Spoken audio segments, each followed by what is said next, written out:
Okay, so as David said, that I did this presentation at the Adaptation Canada conference, and my co-presenter Jason, he was doing it with me. He is not attending the Zoom call today. He's enjoying himself at camp and being outside, and I'm really jealous, and I hope the geese are flying for him. So the first half of the slides were Jason's slides, and I will just briefly go over those and then go focus more onto the subarctic gardening. So those who don't know, Fort Albany is located on the west coast of James Bay. Fort Albany is also known as Petebec, and it is along the Albany River. It neighbors Saskatchewan to the north, and in the south there's Moose Factory. There's an average annual temperature of -2 in Fort Albany, and their precipitation on average is around 700 millimeters per year. It is in the Mushkegowuk Cree territory. It's a remote fly-in community and has a approximate population of 900 people that live in the community. Similar to many other northern communities, has a very strong food-rich heritage. There's a lot of fishing, hunting. Hunting moose and geese are one of their delicacies. There's trapping, berry picking, cranberries, Labrador tea, for instance. There's a lot of preserving wild edibles, such as smoking geese, and sharing in the community. Sharing food is very important.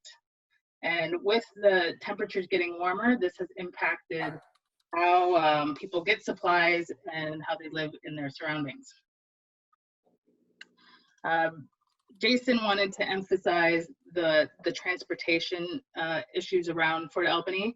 From April to January, they heavily rely on planes to bring in food supplies and to travel in and out of the community.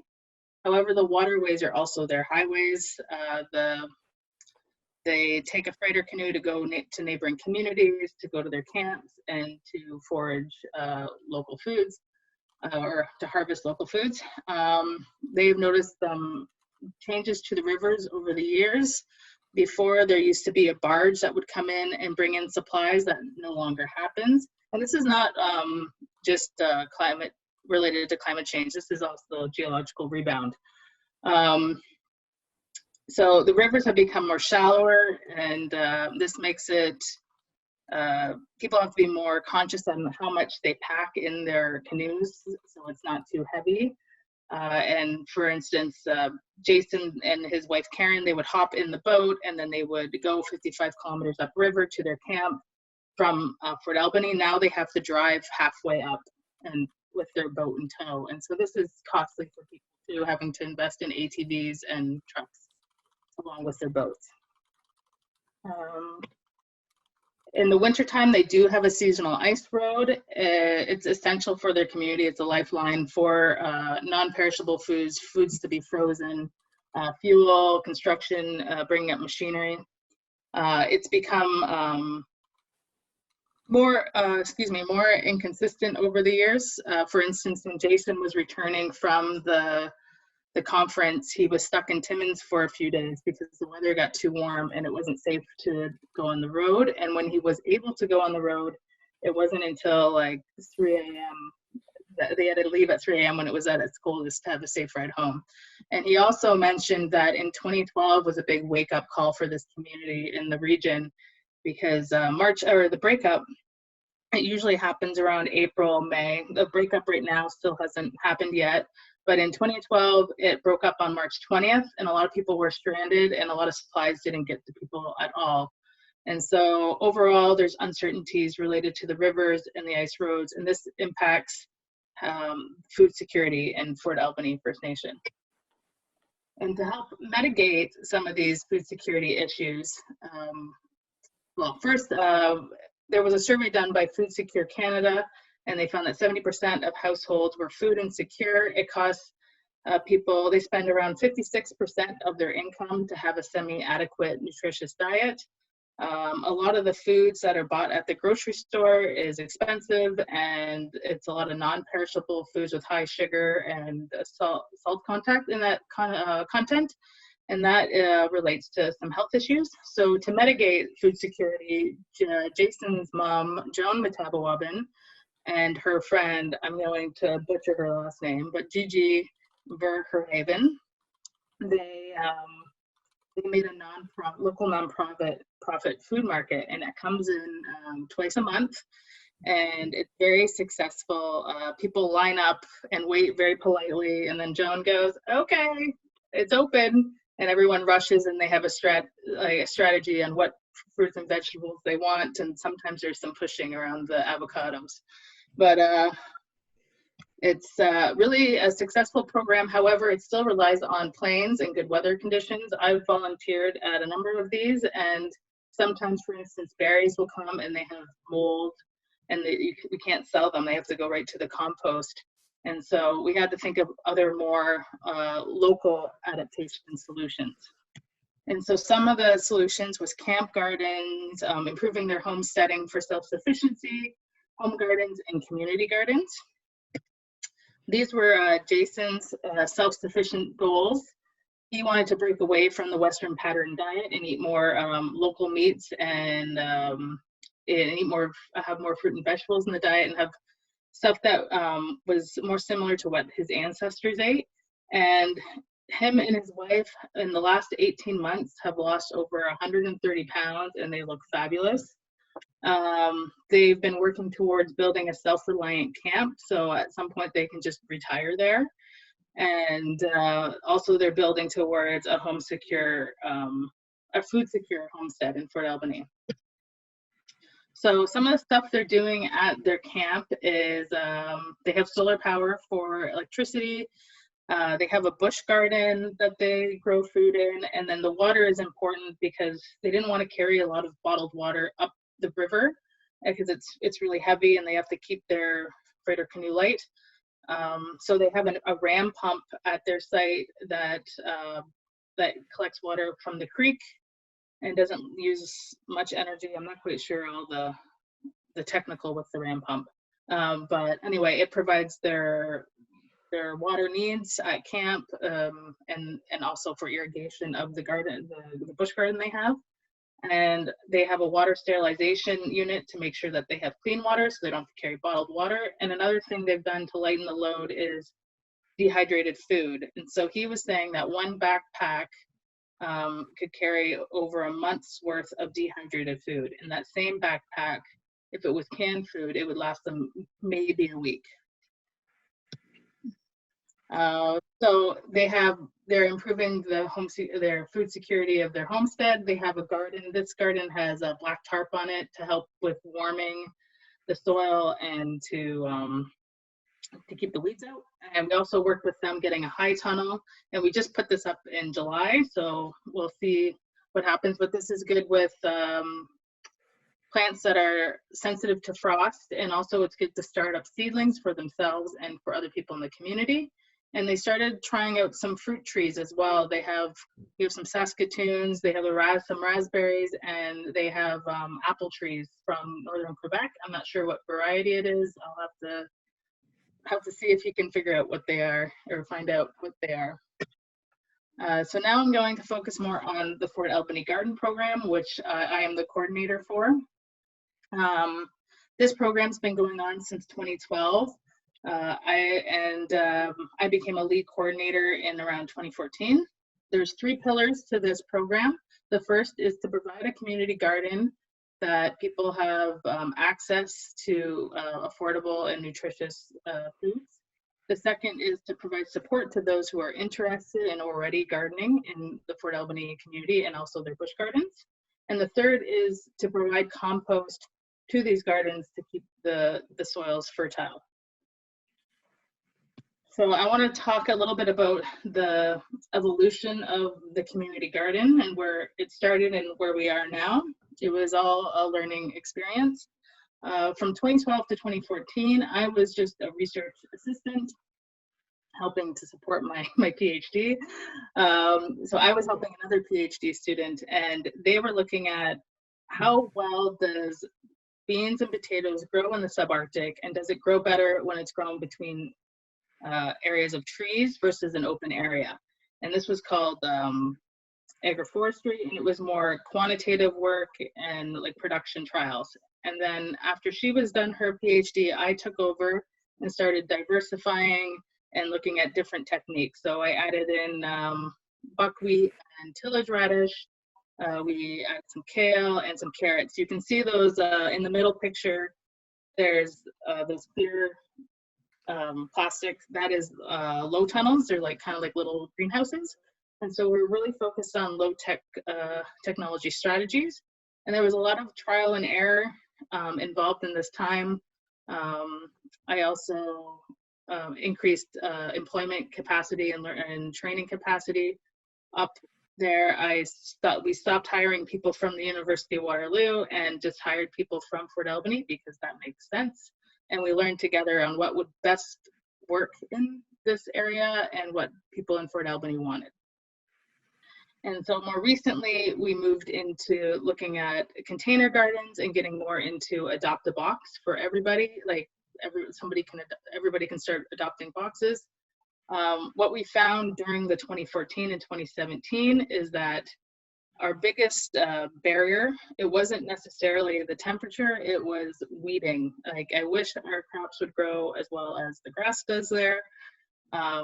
And it was very labor intensive, and also it makes it more difficult to determine, especially when you're new to garden, determine what's a weed and what's a crop you want to keep. So the garden boxes have really helped with that, and we try to use materials that people can use at home. So I want to talk a little bit more about why we use Arctic agroforestry. So the agroforestry is the use of woody perennials, which is trees, amongst other garden crops. And agroforestry is more of a tropical practice. They use trees to shade crops, to keep them cooler, or to be crops that are more sensitive to high light. And in temperate areas, such as where I'm from, in Kitchener area or Bruce County, there you see trees lining the field, and that's windbreak, and that's a type of agroforestry as well. So we wanted to see if there was a place for agroforestry in the subarctic, and we found, yes, there was. It created the yields in the agroforestry area was significantly different than growing, or higher than growing in an open space. For beans, it was, we calculated 4 tons per hectare was being produced in the treed area. However, in the open area, that was only like less than like half of that was growing. For potato yields in the treed area, it was 19.3 tons per hectare, and that was 72% more yield than what was being produced in the open area. And so we believe this was because of the microclimate, and we found that winds were reduced by 32%, the temperature at 10 centimeters depth. There we go. It was around 2 degrees Celsius warmer. So just imagine at 5 centimeters, it's probably a lot warmer as well. And the daylight air temperature increased by 1 degree Celsius. And 1 degree doesn't sound like a lot, but it is a good difference when you're growing day by day. As I said, we started with 2 crops. Now we have up to 28 different crops grown there, and we mainly look at ones that people are interested in growing, ones that are cold tolerant, crops that pair well with geese and moose for their stews, and also like what other people in the community were input. For instance, somebody was like, I want to be able to harvest things at different times. And it's really hard when you have 94 days growing season. And so we're like, okay, what can we do? So radishes, for instance, are ready in around 30 to 40 days. A lot of the berries are ready by July. Green beans and peas are ready by mid-August.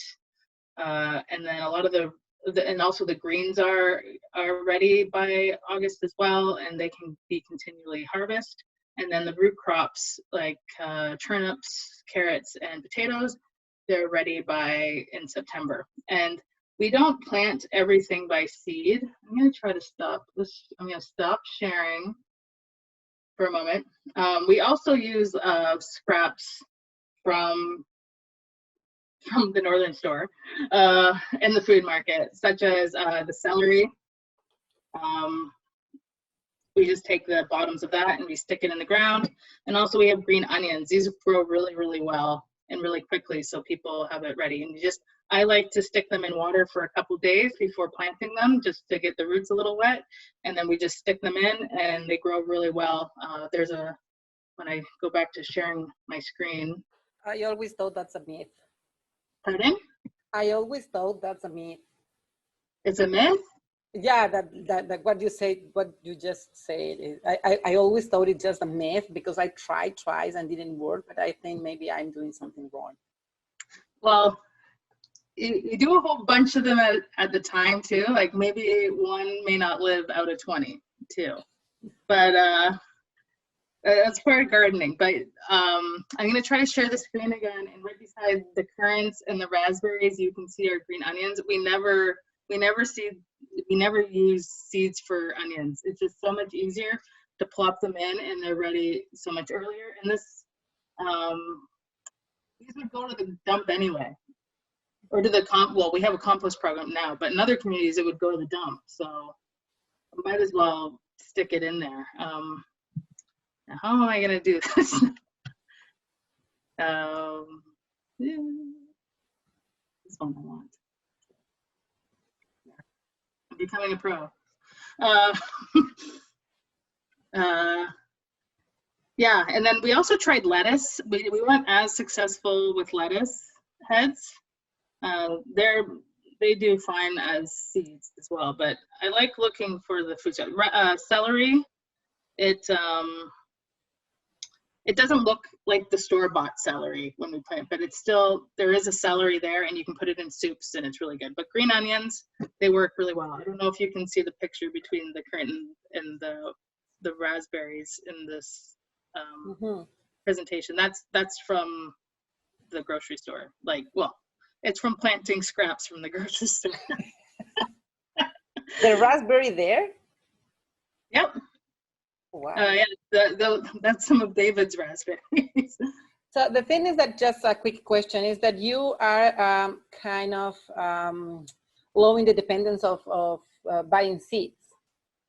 Kind of is the idea also. Yeah, that's a good question. We just started last year starting to do a seed collection. From the garden? Yeah, from the garden, yeah. So we were collecting marigolds, the bok choy seeds. I would like to start saving carrot seeds, but you have to wait a second year for that as well. And a lot of them just get all harvested up. And there's so many steps I can teach in a year, and we're both learning from each other. And once we're like, okay, we can start learning about, or if people show interest, or it's like we have it available, we're like, okay, let's show some seed saving. So yes, eventually I would like to get to the point of seed saving. And it's really interesting when you do seed saving too, because then those seeds are becoming more custom made for Fort Albany. Does that make sense? Yeah. Yeah, okay. I've had success with romaine lettuce scraps. Yeah. We did it, but we only had 3 when we tried. So it's like if you try 20, and who knows how long they were in the compost or at the grocery store waiting to be dealt with. So. Did you put them in water first, Chantal? No, I just put them directly into the ground. Directly into the ground. I've done it, but put them in water first. It worked. So the idea here is that you eat the eatable part, and then the I don't know what is the name of the heart. The root half. The root, yeah. You just put it in water, and then it goes back to the soil. And once it's ready for eating, you eat the part that is eatable, and then the same thing goes back. So. Or how many times can you do that? Okay, yeah, that's a good question too. It depends on how old this original onion is as well. I think they live for about 2 years in Fort Albany. It depends on the frost too, or how cold it gets. But yeah, like we get things about this big, and I stick them in the water. I actually there's a drainage ditch near the garden, and I just kind of throw the onions in there until I'm ready to deal with them. And then I go and I'm like, okay, now let's plant some of the green onions, and we just take them from the drainage ditch and stick them in.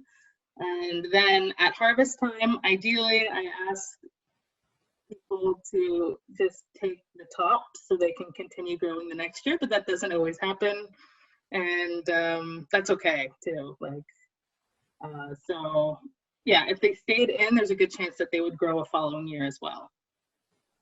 And we haven't yet collected the seeds from these onions. We've only really done it with marigolds and a few of the, like the spinach and the bok choy. Okay, I'm going to try to share this again. Share. Okay, so the community garden is a place for sharing and learning. We have a tool share program, so we were actually able to get a sea can from De Beers, and that's where we store all of our garden equipment. It's a nice, safe, walkable place. And then when gardeners need a tool, they just ask us, and we just write out a form of like when they took it, who took it, and then they can use it for gardening, and we just have to get it back eventually. We sometimes give like okay, we would like this back in a week. It depends on the year and what they're doing, or sometimes it's like, okay, we can, and depends on what it is too, like, oh, okay, I'll get that back in the fall. So that's been working out really well, the tool share program. We also have workshops for like garden box making, planting, weeding, and composting and general maintenance. And we're just gonna start doing some of the seed saving stuff. And then in September, we have school field trips. They come to see where everything grows, how they grow. They get to taste test lots of stuff. And then they go and they harvest some onions or potatoes and carrots, and take that home to their family. And then after the field trips are all done, then there's the annual harvest, and it's open to the community. And they can take whatever they want. And all we ask is to weigh the items so we have an estimate on yield.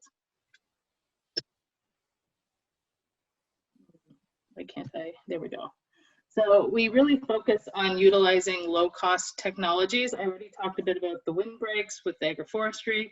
The black tarp, it's just horticultural black tarp. We've kind of experimented with like those heavier tarps that you use for camping and stuff. It hasn't been that successful, but I feel like we could figure out something.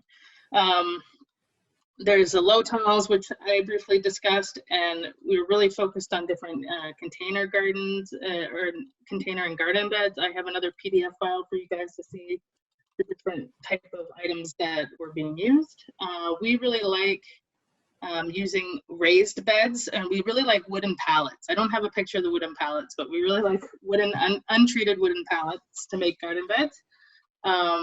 And we like the higher ones because it keeps the dogs out, and also it's less bending and squatting, and it's good for more participation of elders. Also with the higher garden boxes, we can practice hugelkultur. And hugelkultur you can do without a box, but we do in the box. And it's you take a whole bunch of dead branches. So we get it from the agroforestry, the willow tree line, all the dead branches, and then we fill up with twigs and leaves, and sometimes grass as well. Try not make it like the fresh grass, not the stuff that's seeded.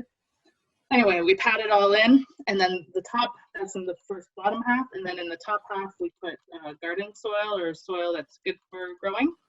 And so the branches help regulate the water. It helps raise the soil so it gets warmer quicker for the springtime. And also when the branches decompose, it brings nutrients to the soil as well. And so we've been looking at that. We've been measuring the moisture and temperature and the yield on some of this right now. Also with community members, we work together on what they already do for other activities, for hunting, for instance, and see if we can apply it to gardening. And so prospector tents for greenhouses have worked really, we believe has worked really well. We already know prospector tents work in Fort Albany, and so we took a prospector tent. I think we cut one bar. I didn't tell my boss at the time, and we modified it so to the shape that Gary, he's the one that made it, liked it, and then we put a clear tarp on it. And what I really liked what Gary did was he made it that you can roll down the top so it can be naturally rain fed. And so it's less work for one thing, and also if he has to be gone for a number of days, he doesn't have to worry about someone coming in and watering his plants. And he also added, you can't see in the picture, but he added a solar panel, and it's like, I don't know where he found it from something else, or he got it off of something else. So he didn't spend a lot of money on it, and he hooked it up to a fan, and so that helps ventilate in the greenhouse when everything's closed up. Oh, and so this is where I'm going to stop and share again, or stop share, and I'm going to show you something that we're going to try this year. Is seed tape. So this is what it looks like. Sometimes we have issues spacing out carrots. The seeds are very tiny, and you're sitting there and you have all these bugs buzzing around you, and like, it's okay if you plant more carrots than what the spacing is required, but you have to go back and thin it, and then some people feel bad thinning the baby plants. So this is a good way of better use of stretching out all the seeds, or better use of the seeds, and it spends less time sitting in one spot and getting eaten alive. Even with bug suits, hearing the buzzing, it can be painful at times. I'm getting better use of the bugs. But anyway, so this is the tape. I'm going to show you how to make this. And I know with like COVID-19, toilet paper is in high demand, but anyway, I like the cheapest toilet paper possible. This is 2-ply. And what else could work is like tissue paper from gifts, for instance, or other thin paper. I've seen people use, like in YouTube videos and such, use a paper bag, but I don't know if that paper is too thick. But anyway, you figure out how long you want your tape, and ours was 8 feet because that's how long our boxes are, and cut it. And we're going to make 4 strips out of this strip. So we fold it up, cut it. It doesn't need to be pretty. So then you cut it so you have 2, and then I take the 2-ply. So now I have 4 strips, 4 8-foot strips of this. And so now I need to glue the tiny little seeds onto this. So what I do is the glue is 2 ingredients. It's 1 part flour, 1 part water. And this is actually a lot. This would go a long way. Really, you only need a spoonful of each probably. But anyway, you mix them together. Hopefully this works.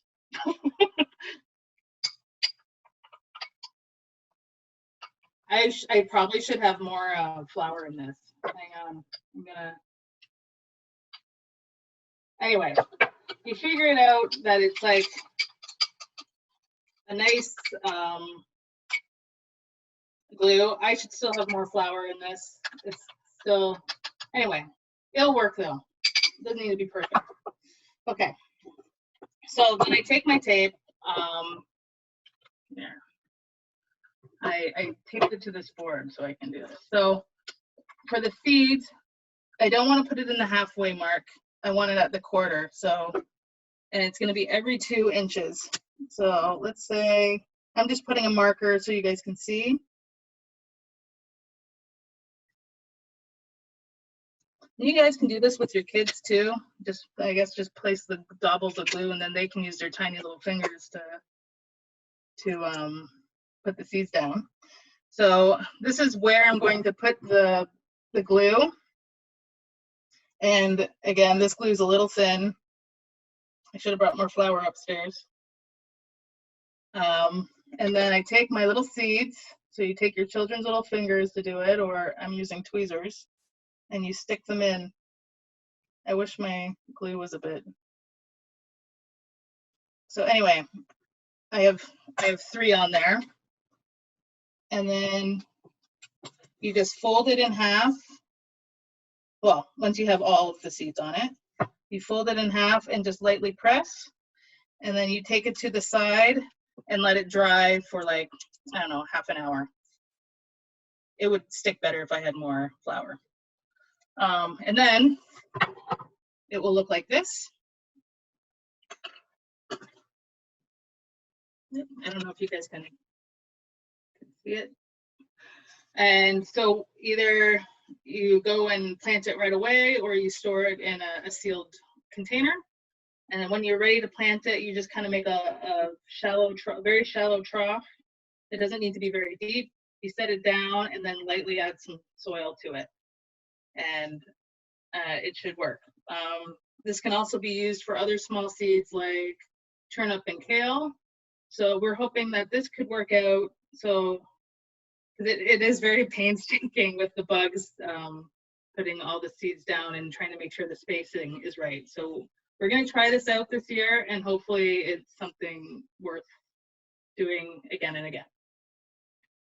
All right, I'm going to go back to the rest of my presentation. Okay, so now we're going to get into the last pillar, the composting. So when you're harvesting, anyway, when you harvest plants, they take out, when you're growing plants, they take out nutrients from the soil, and then you harvest them, you eat those nutrients, and then the soil is depleted. So you have to put nutrients back into the soil. And for us to import fertilizers from, like, or fly in or bring on a winter road isn't very self-sufficient. So we had to make our own local fertilizer as well. For Fort Albany, everybody has their own methods they wanted to use, but for Fort Albany, they didn't really want to use that much chemical fertilizers in the community garden because it was near a lake where their drinking water was. So that's another reason why we went the composting route. And so we invested in a 1.6 cubic meter composter. There's different types of composting as well. We like the batch composter to keep the bears and the dogs out. And it's a type of composting called hot composting. And if anyone's interested, I can send you towards a blog that I've been writing for the guy that makes these composters. Anyway, he originally made these composters for chicken farmers and to put their dead chickens in to be, and so we're like, okay, let's use this for geese remnants. So we also have a program of Share the Harvest, which involves hunting overabundant geese, and then they're prepped and smoked and shared with the community. So we take the feet, sometimes the wings, the heads, and the feathers, and put that in the composter. And we also put other items such as the wood ash from the smoking, wood shavings, vegetable and fruit waste from the grocery stores, the restaurants, and the food market. We like using like the food scraps before people started eating at them, just to avoid like salt, extra salt, for instance. And community institutions, we get shredded paper, because these imported materials are coming to the community anyway, we might as well use them. And so we start up the composter in around mid-May, and then we empty it out in October, and we put it in that white tote that's right beside the composter, and we let it sit for over the winter, and then the following spring we put it onto the gardens. And then when we are taking out all this compost, we separate the geese bones from the rest of it to make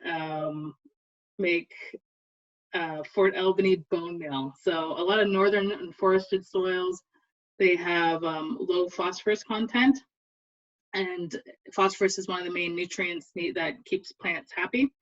And so we decided one way to help improve phosphorus content is to make this bone meal. So we We pick out all the bones and we let them sit in the container and dry over the winter time. And then in the spring, we take out a Vitamix. That Vitamix is only used for composted bones, and we grind them up to make the bone meal.